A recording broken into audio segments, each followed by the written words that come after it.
Assalamualaikum warahmatullahi wabarakatuh. Perkenalkan, nama saya Novita Ramadhani dari Prodi D3 Keperawatan kelas 1A. Di sini saya akan membahas tentang sistem perkemihan. Sistem perkemihan merupakan sistem yang penting untuk membuang sisa-sisa metabolisme makanan yang dihasilkan oleh tubuh, terutama senyawaan nitrogen seperti urea dan kreatin. Bahan asing dan produk sisanya, sampah metabolisme ini dikeluarkan atau disekresikan oleh ginjal dalam bentuk urin. Urin kemudian akan turun melewati ureter menuju kandung kemih untuk disimpan sementara dan akhirnya secara periodik akan dikeluarkan melalui uretra. Sistem perkemihan terdiri atas kedua ginjal, ureter, kandung kemih, dan uretra. Saya akan membahas salah satu dari sistem perkemihan, yaitu ginjal. Ginjal berbentuk seperti kacang merah dengan panjang 10-12 cm dan tebal 3,5-5 cm, terletak di ruang belakang selaput perut tubuh retroperitoneum. Sebelah atas ginjal kanan terletak lebih ke bawah dibandingkan ginjal kiri. Ginjal dibungkus oleh simpai jaringan fibrosa yang tipis. Pada sisi medial terdapat cekungan dikenal sebagai hilus, yang merupakan tempat keluar masuk pembuluh darah dan keluarnya ureter. Bagian ureter atas melebar dan mengisi hilus ginjal, dikenal sebagai piala ginjal atau pelvis renalis. Pelvis renalis akan terbagi lagi menjadi mangkuk besar dan kecil yang disebut calyx mayor 2 buah dan calyx minor 8-12 buah. Setiap calyx minor meliputi tonjolan jaringan ginjal berbentuk kerucut yang disebut papila ginjal.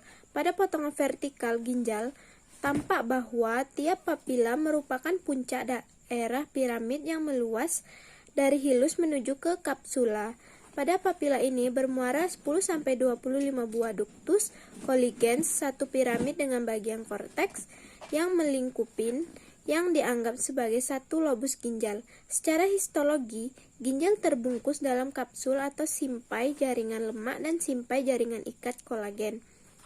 Organ ini terdiri atas bagian korteks dan medula yang satu sama lain tidak dibatasi oleh jaringan pembatas khusus. Ada bagian medula yang masuk ke korteks dan ada bagian korteks yang masuk ke medula. Bangunan-bangunan yang terdapat pada korteks dan medula ginjal adalah: yang pertama itu ada korteks ginjal, terdiri atas beberapa bangunan, yaitu korpus Malpighi terdiri atas kapsula Bowman atau bangunan berbentuk cangkir dan glomerulus jumbai atau gulungan kapiler. Bagian sistem tubulus yaitu tubulus contortus proximalis dan tubulus contortus distal. 2. Medula ginjal terdiri atas beberapa bangunan yang merupakan bagian sistem tubulus, yaitu pars descendens dan descendens ansa Henle. Bagian tipis ansa Henle, ductus excretorius atau ductus colligens dan ductus papillaris Bellini. Tubulus ginjal atau nefron. A. Tubulus contortus proximal. Tubulus contortus proximal berjalan berkelok-kelok dan berakhir sebagai saluran yang lurus di medula ginjal atau pars descendens ansa Henle. Dindingnya disusun oleh selapis sel kuboid dengan batas-batas yang sukar dilihat. Inti sel bulat bundar, biru dan biasanya terletak agak berjauhan satu sama lain. Sitoplasma berwarna asidofili atau kemerahan. Permukaan sel yang menghadap ke lumen mempunyai peras sikat atau brush border. Tubulus ini terletak di korteks ginjal. Fungsi tubulus contortus proximal adalah mengurangi isi filtrat glomerulus 8-85% dengan cara reabsorpsi via transport dan pompa natrium. Glukosa, asam amino, dan protein seperti bikarbonat akan diresorpsi.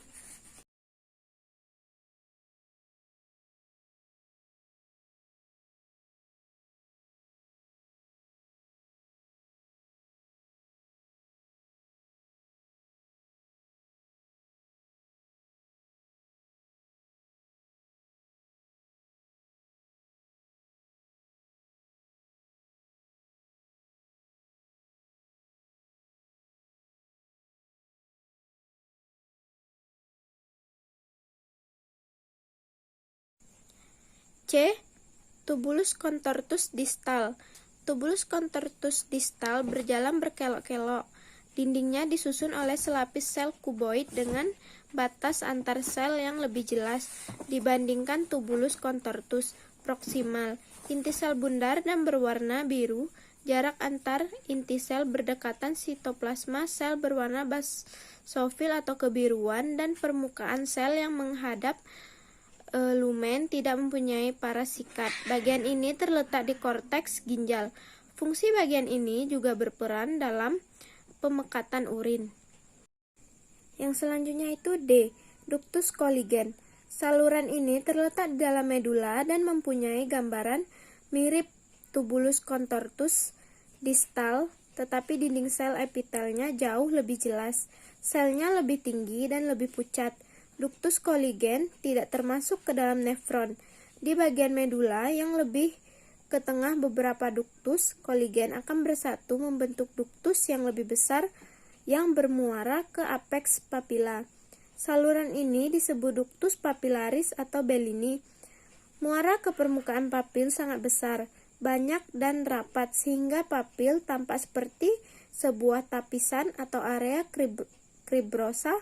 Fungsi ductus Colligen adalah menyalurkan kemih dari nefron ke pelvis ureter dengan sedikit absorpsi air yang dipengaruhi oleh hormon antidiuretik atau ADH. Selanjutnya itu ada fungsi ginjal.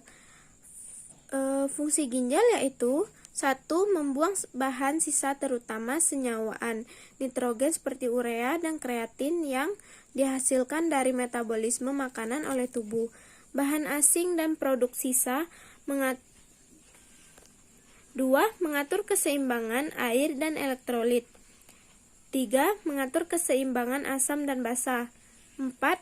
Menghasilkan renin yang berperan dalam pengaturan tekanan darah.